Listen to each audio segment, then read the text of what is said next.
शहीद संजय कुमार के घर पहुंचे पूर्व मुख्यमंत्री। शहीद के पैरालाइज्ड पिता से की मुलाकात। कहा केंद्र सरकार आतंकवाद नक्सलवाद को करे खत्म। नगर निगम चुनाव की सूची में मरे हुए लोगों के नाम जारी। कांग्रेस भाजपा ने मतदाता सूचियों को लेकर जड़े गंभीर आरोप। 20 मरे लोगों के नाम जोड़ दिए लिस्ट में। पेंशनर वेलफेयर एसोसिएशन ने सरकार को दी चेतावनी। कहा एक हफ्ते में अधिसूचना जारी नहीं की तो विधानसभा चुनाव में खामियाजा भुगतने के लिए रहे तैयार। और सुंदरनगर के भोजपुर बाजार में सरेआम गुंडागर्दी। 2 युवकों ने स्कॉर्पियो वाहन से उतरकर सरेआम युवक की पिटाई। युवक के साथ पिटाई का वीडियो हुआ वायरल। नमस्कार, स्वागत है आपका HP 24/7 में। मैं हूं आपके साथ परी शर्मा। शुरुआत करते हैं एक पुस्तक से। मुख्यमंत्री वीरभद्र सिंह ने नरवीर लांबा द्वारा लिखित देवभूमि हिमाचल प्रदेश पुस्तक का विमोचन किया।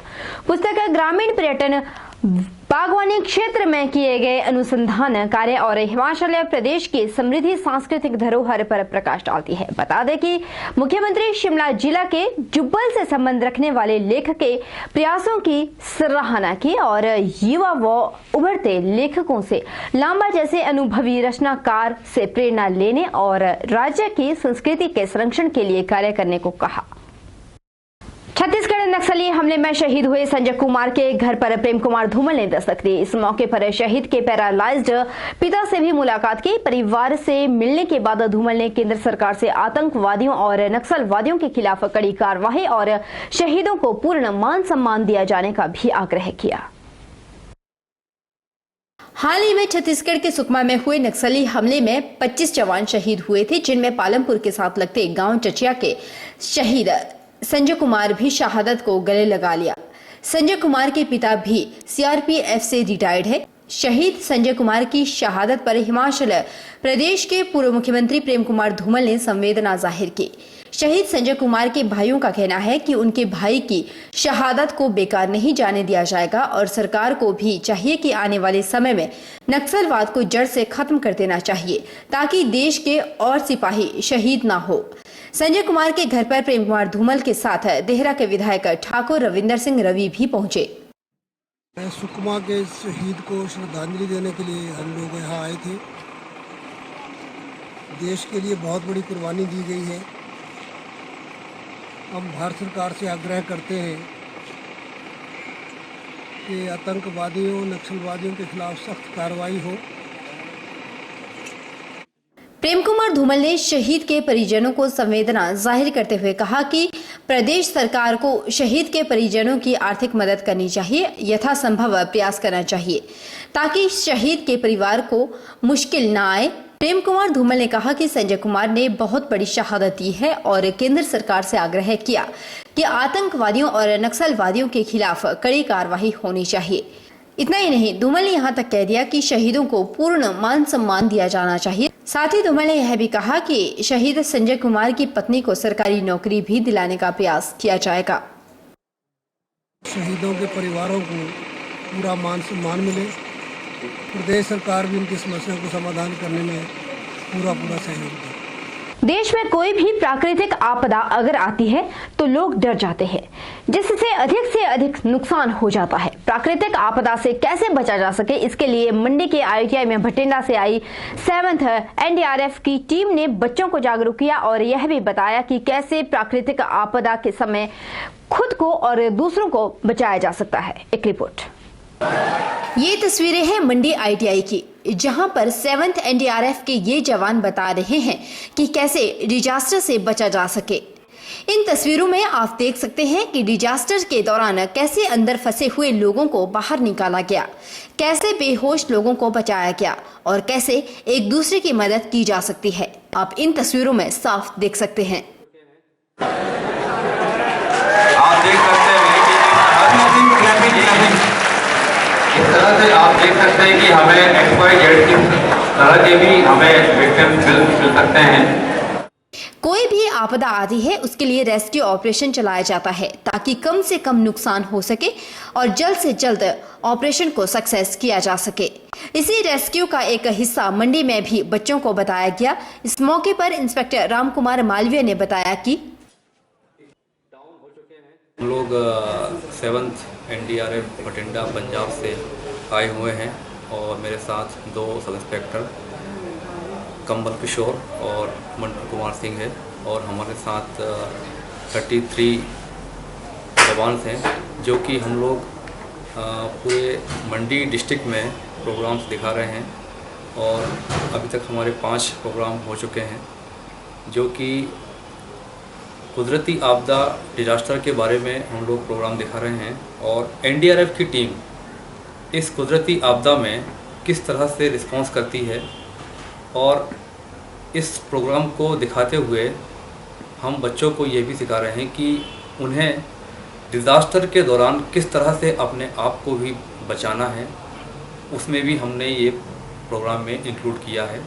और हमारी कोशिश यही है कि मैक्सिमम ज़्यादा से ज़्यादा बच्चों को या अदर ऑर्गेनाइजेशन भी से आ रहे हैं, पुलिस डिपार्टमेंट से, NCC से, जितने भी बच्चे आ रहे हैं उनको हम ये सिखाना चाहते हैं कि अदरवाइज़ कभी भी डिजास्टर आता है तो उसमें उस बच्चों ने किस तरह से अपने आप को बचाना है। रामकुमार ने बताया कि जब नेपाल में भूकंप आया था तो उसमें बटालियन ने कैसे काम किया, यह भी उन्होंने एक उदाहरण पेश किया।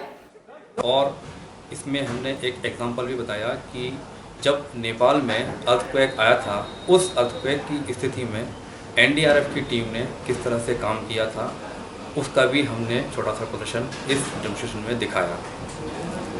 और अभी हम डिस्ट्रिक्ट मंडी में ठहरे हुए हैं। अभी हमारे 4 प्रोग्राम और बाकी हैं जो कि हम आगे धर्मपुर और जोगिंदर नगर में दिखाना बाकी है। उसके बाद हमारे यहाँ से फेमस प्रोग्राम।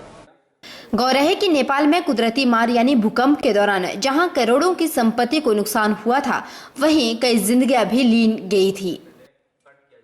नगर निगम चुनाव के लिए जिला प्रशासन की ओर से तैयार की गई मतदाता सूचियों में मर चुके लोगों के नाम शामिल कर दिए गए। इतना ही नहीं, पूर्व विधानसभा अध्यक्ष राधा रमन शास्त्री सहित कई मतदाताओं के नाम दूसरे वार्डों में शिफ्ट किए गए। कांग्रेस और भाजपा ने मतदाता सूचियों पर सवाल उठाते हुए यह गंभीर आरोप जड़े हैं। राजनीतिक दलों का कहना है कि सूचियों में गड़बड़ी को लेकर पहले भी कई बार प्रदेश चुनाव आयोग को अवगत करवाया गया, बावजूद इसके नई जारी मतदाता सूचियां खामियों से भरी पड़ी है। इस स्थिति में कैसे पारदर्शी चुनाव हो सकते हैं? मतदाता सूचियों में भारी गड़बड़ी का मामला शिमला शहर विधानसभा के तहत आने वाले बैनमोर वार्ड में आया। इस वार्ड में कुसुम्पटी विधानसभा क्षेत्र के तहत आने वाले फ्लावरडेल वार्ड से करीब 100 वोटरों को वेलमोर में शिफ्ट कर दिया गया। इसी तरह राम बाजार वार्ड के मेट्रोपोल में रहने वाले पूर्व विधानसभा अध्यक्ष राधा रमन शास्त्री का वोट वेलमोर वार्ड की मतदाता सूची में है। मिडल बाजार के पूरे कश्मीरी मोहल्ला को दूसरे वार्ड की मतदाता सूची में शिफ्ट कर दिया गया। छोटे शिमला के वार्ड कांग्रेस पार्षद सुरेंद्र चौहान ने कहा कि उनके वार्ड की वोटर लिस्ट में करीब 20 मृतकों के नाम शामिल किए गए और कांग्रेसी पार्षदों का कहना है कि वोटर लिस्ट में लगातार हो रही गड़बड़ियों के बारे में जिला प्रशासन को कई बार आगाह किया गया, लेकिन समस्या जस के तस है। उन्होंने कहा कि बिना रेजिडेंस प्रूफ के प्रवासी मजदूरों के वोट भी शामिल किए गए।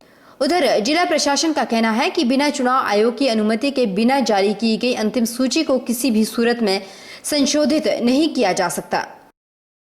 उधर इस मामले पर एसडीएम शहरी हेमिस नेगी का कहना है कि 20 मृतक लोगों के नाम मतदाता सूची में शामिल होने का मामला ध्यान में नहीं है।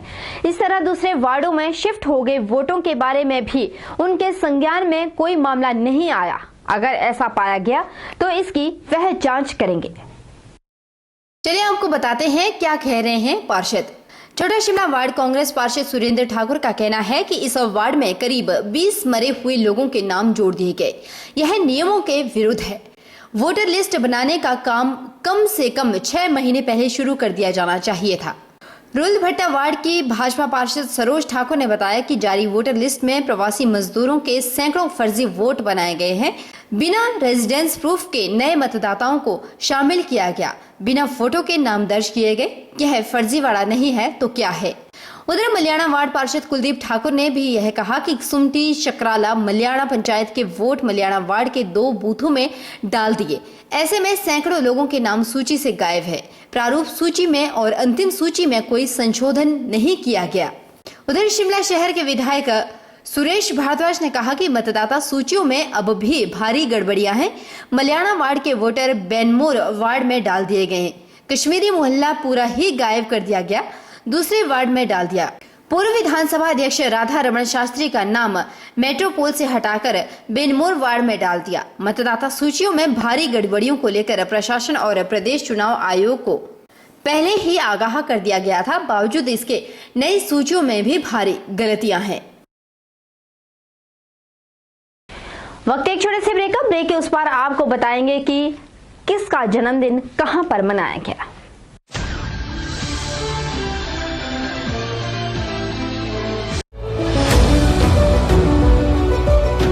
Welcome to Abhilashi Group of Institutions and Abhilashi University, the most vibrant educational group of Himachal Pradesh.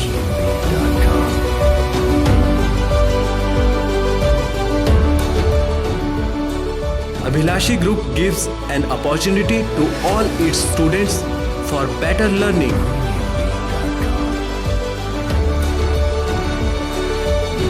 Well-developed infrastructure with all facilities. Beautiful campus, vast library, spacious and modern classrooms, high-tech computer labs, well-equipped workshop. Students are enrolled from across the country. Students selected for SDO, junior engineer, pharmacists, drug inspectors in government sector and many in private companies at attractive salary package.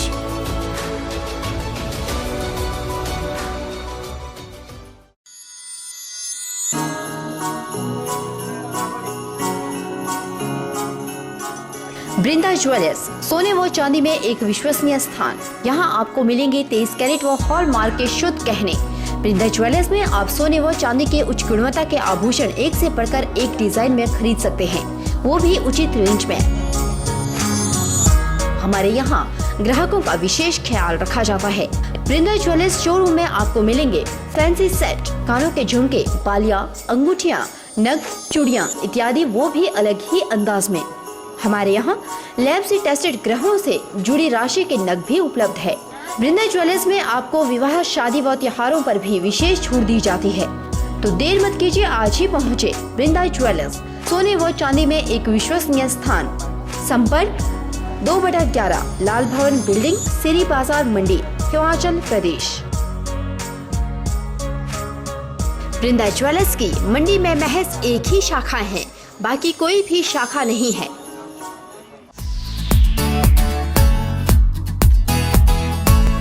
US agree seeds के hybrid धान बीज लेकर आए हैं आपके लिए US 323 व US 312 किस्म का बीज, जिसमें शामिल है मध्यम व कम अवधि में पकने वाली किस्में, खाने में बेहद स्वादिष्ट।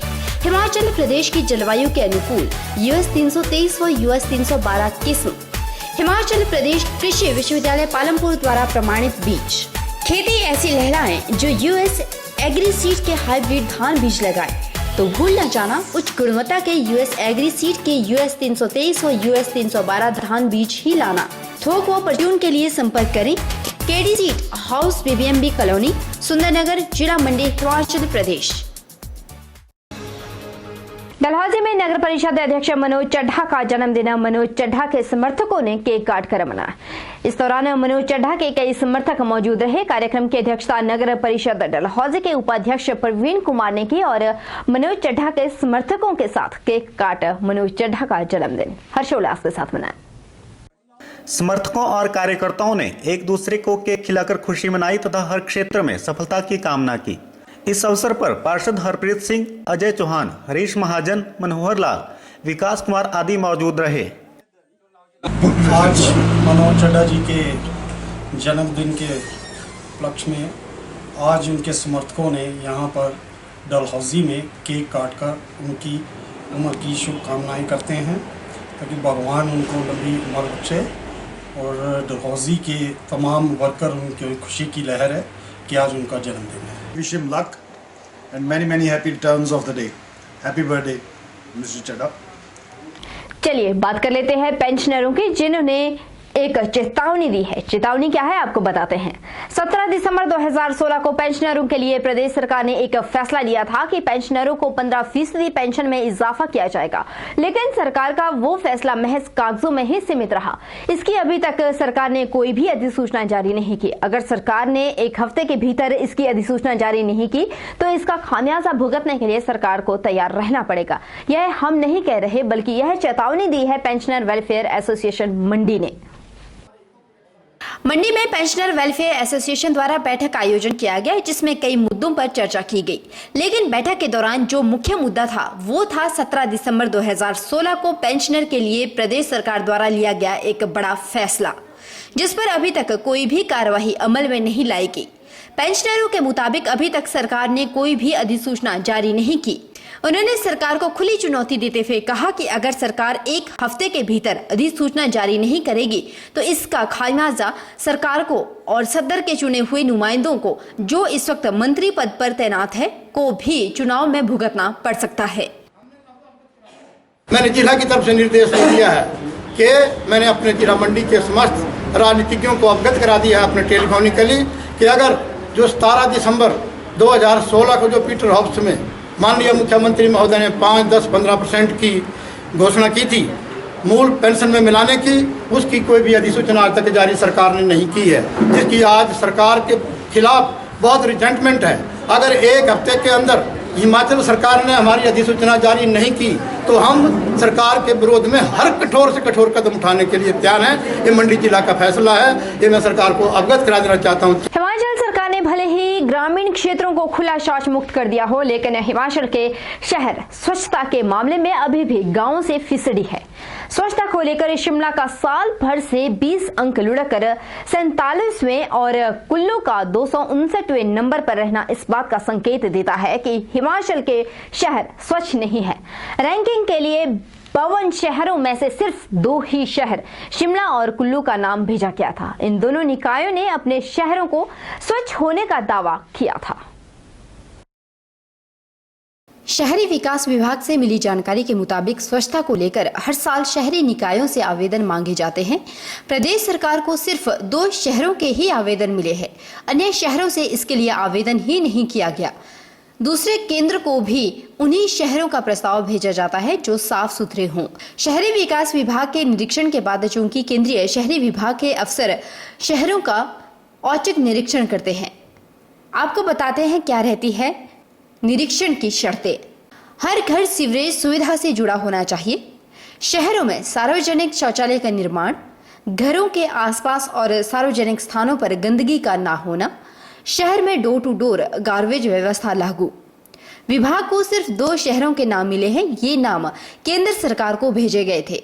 इसके आधार पर ही हिमाचल स्वच्छता की रैंकिंग हुई है।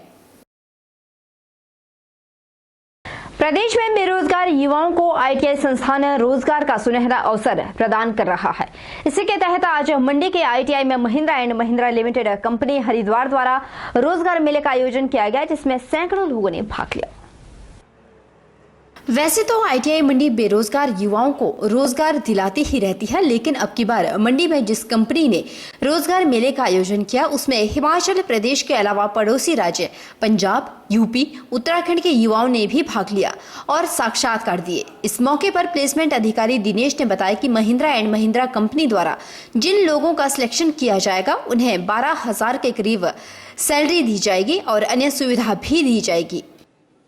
मोटर इंडस्ट्री में गाड़ियां बनाने के लिए जो किसी परिचय का मोहताज नहीं है, Mahindra and Mahindra private limited company, जो कि कुछ ऐसी मोटरें बनाती हैं जो हिंदुस्तान की सड़कों पे आपको कहीं भी दौड़ती हुई दिख जाएंगी, जैसे बोलेरो, स्कॉर्पियो।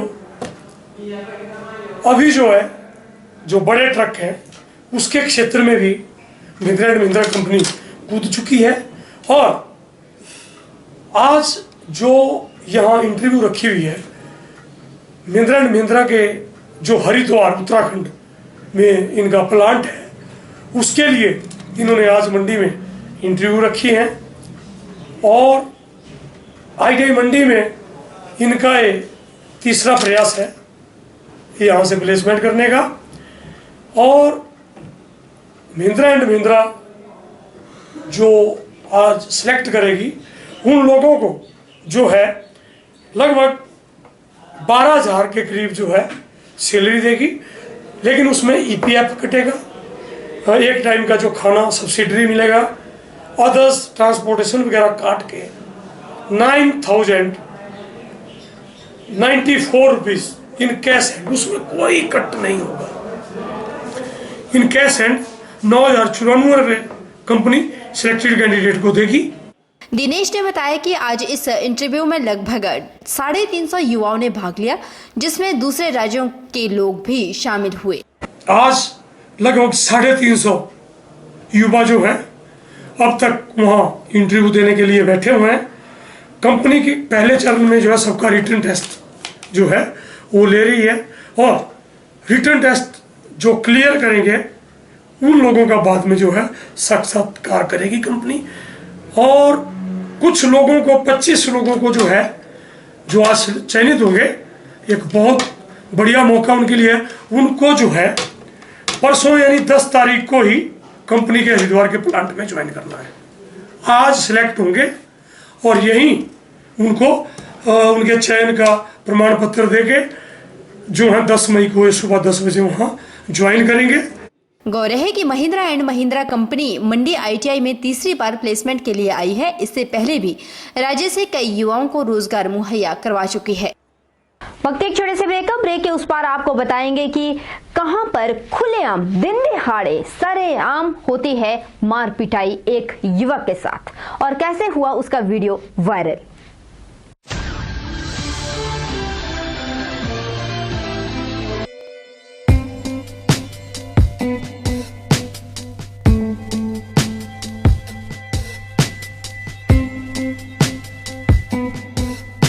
इस लाइटवेट ब्लॉक्स बदलिए अपनी सोच और चलिए दुनिया के साथ। दुनिया भर में कामयाबी के बाद अब मंडी में हाईटेक बिल्डिंग सॉल्यूशन लेकर आए हैं इस लाइटवेट ब्लॉक्स, जो करवाएं समय के साथ साथ लेबर और पैसे की बचत।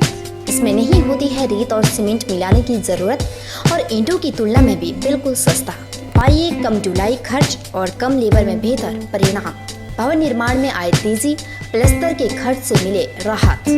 इस lightweight blocks waterproof, fire resistant, earthquake resistant, sound proof, thermal insulator के गुणों के साथ ही हल्का होने के कारण बढ़ाए आपके भवन की उम्र। तो देर मत कीजिए, आज ही आइए और अपनाएं इस lightweight blocks. Contact high tech building solution, Solighat Mandi HP near Amar guest house.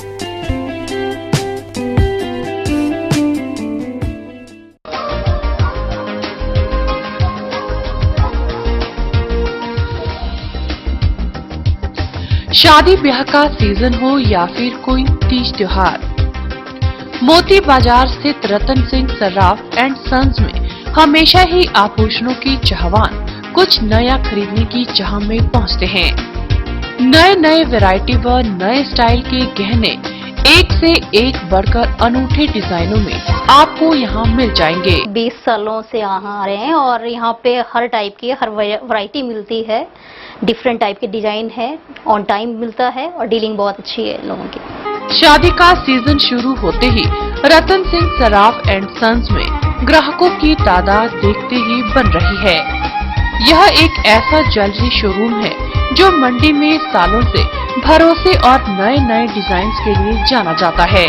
अगर आप भी गहने लेने की सोच रहे हैं तो एक बार जरूर मोती बाजार स्थित रतन सिंह सर्राफ एंड सन्स में पहुँचे या फिर संपर्क करें 9418 300005।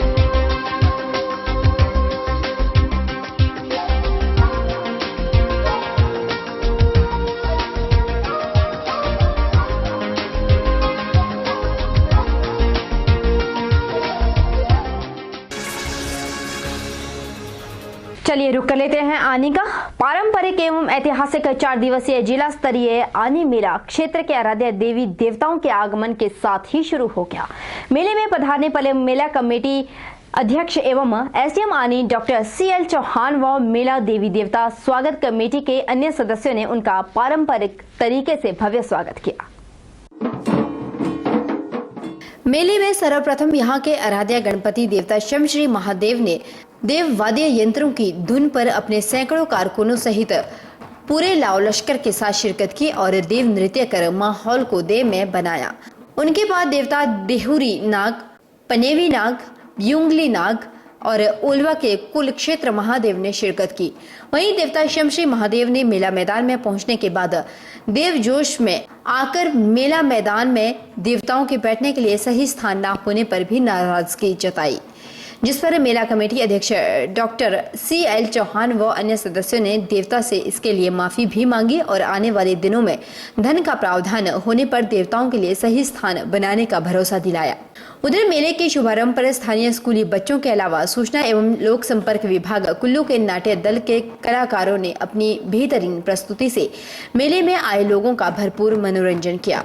इस मौके पर स्कूली बच्चों की सुंदर रंगोली प्रतियोगिता का भी आयोजन किया गया था। वहीं आनी मेले में विभिन्न विभागों की प्रदर्शनियों का भी आयोजन किया गया, जिसका शुभारंभ विधायक खूबराम आनंद ने विधिवत तरीके से किया। मेले में खंड विकास विभाग, बाल विकास परियोजना, चुनाव विभाग, उद्यान विभाग, कृषि विभाग, स्वास्थ्य विभाग, स्पाइन हेल्थ केयर और ब्रह्म कुमारी द्वारा प्रदर्शनियां लगाई गई। बात हो रही है धर्म की, तो बात कर लेते हैं ब्यास आरती की भी। लंबे अरसे बाद शुरू हुई ब्यास आरती इस बार पूर्णमासी के दिन की जाएगी। अब की बार पूर्णमासी के दिन विशेष आरती का आयोजन किया जाएगा, जिसमें 108 दीपक प्रज्वलित होंगे। बता दें कि ब्यास आरती राजा के समय से हर रोज की जाती थी, जो कि किसी कारणवश बंद हो गई थी, लेकिन अब इस आरती के शुरू होने से लोगों में खासा उत्साह देखा जाता है। वैसे तो मंडी की व्यास आरती कई सदियों पुरानी है, लेकिन किसी कारणवश बंद होने के बाद फिर से इसकी शुरुआत एक बहुत बड़ा कदम है। अगर हम बात करें ब्यास नदी की, तो इसका विशेष महत्व है। ब्यास नदी जहां जीवनदायिनी है, वहीं जल के बिना कुछ भी संभव नहीं है। यह बात एकादश रुद्र मंदिर पुजारी सतसुंदरम ने कही। जीवनदायिनी नदी है, जल का वैसे भी जीवन में बहुत महत्व रहता है। वैसे भी हमारा जो शरीर बना हुआ है पंचभूतों से बना हुआ है, उसमें जो एक जो है वो जल आता है। जल का बहुत महत्व है। जल ही के लिए जो है सारा ये प्रपंच जो खेल जो प्रकृति का जो रचा हुआ है, इसी के लिए है।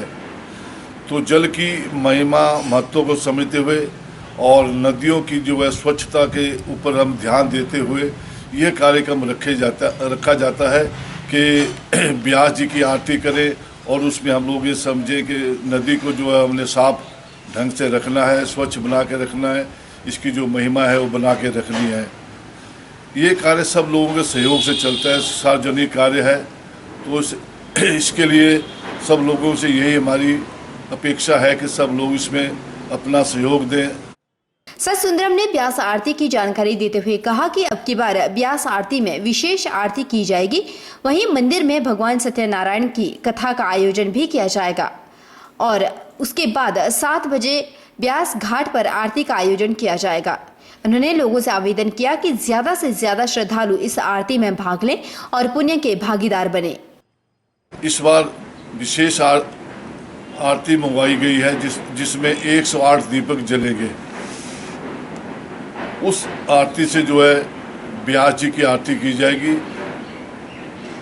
आरती से पहले जो है कथा श्री सत्यनारायण जी की एकादश रुद्र मंदिर में की जाएगी, जिसका समय जो है साय 6 बजे, पौने के 6 बजे प्रारंभ होगी और वो चलेगी 7 बजे तक। 7 बजे के बाद 7 बजे के बाद जो है ब्यास जी की आरती जो की जाएगी। चलिए बात कर लेते हैं उस मार पिटाई की, उस वीडियो की जो वायरल हुआ है।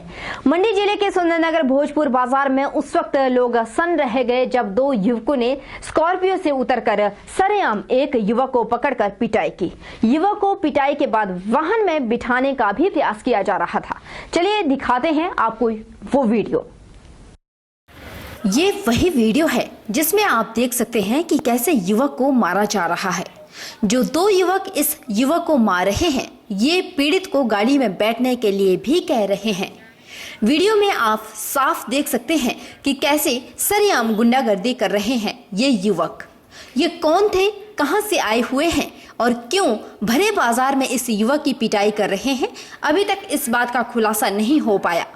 हाँ, इतना जरूर है कि इस वायरल वीडियो ने देवभूमि की शांति पर कई सवाल खड़े कर दिए। उधर डीएसपी संजीव भाटिया ने कहा कि पुलिस के पास अभी तक कोई शिकायत नहीं आई है। शिकायत आने के बाद ही वह कार्रवाई करेंगे। तो देखा आपने इस वीडियो में किस तरह से दो युवक एक युवक के साथ मारपिटाई कर रहे हैं और जबरन उसको स्कॉर्पियो गाड़ी में बैठने के लिए भी कहा जाता है। लेकिन इस वायरल वीडियो से हम यह नहीं दावा कर सकते कि ये वीडियो सच है या झूठ, लेकिन इतना जरूर है कि वीडियो वायरल हुआ है तो कहीं ना कहीं मारपिटाई भी जरूर हुई है। इसके ऊपर पुलिस को भी ध्यान देना होगा और ये बढ़ती क्राइम की ओर एक अंदेशा भी है, क्योंकि ऐसे लोग क्राइम को बढ़ावा देते हैं। बहरहाल बुलेटिन में इतना ही। परी शर्मा को दीजिए इजाजत। आप बने रहिए हमारे साथ और देखते रहिए HP 24/7।